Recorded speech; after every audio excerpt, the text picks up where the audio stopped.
24 horas comendo comida rosa.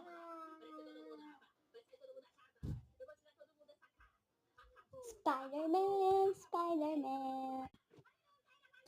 Ah, mas você tá com fome?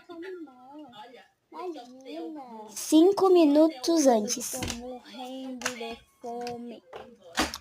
Ah, mas você quer alguma coisa pra comer? Tá com fome?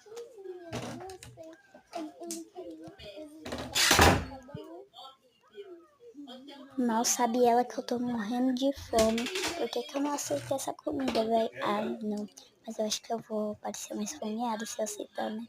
Ah, mas eu tava morrendo de fome. Ai, tá, gente, bora parar de palhaçada, né? E bora procurar alguma coisa pra comer.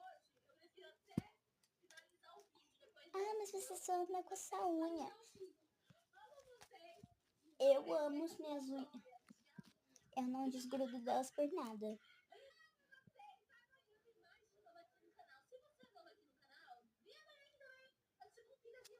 Não, pera. Eu vou tirar elas pra dormir. Eu vou levar elas pra escola amanhã. Hoje eu não fui pra escola porque eu fui fazer exame de sangue. Porque eu não sei. Doeu. Mas foi 3 segundos. Já passou já. 3 segundos de agulha na veia. Então bora lá comer. Ó, vamos transportar a cozinha aí. Olha onde eu tô. Peraí, deixa eu fuçar o armário.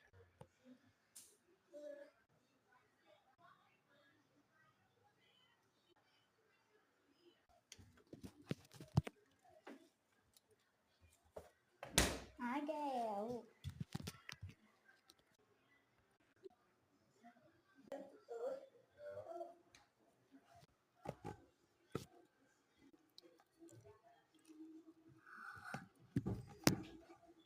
Gente, como vocês viram aí, eu não tenho comida rosa. Eu vou passar fome. Então o único jeito de me comer alguma coisa agora que eu não tô aqui, eu não posso beber água. Eu amo água. Tem gosto de nada. Tem gosto de vento, ó. Vento, ó. Quase mordi minha unha. Então, o jeito é acabar o vídeo, tá bom? Comentem aí mais coisas pra eu fazer. Que aí eu vou de tudo, tá bom? Tchau!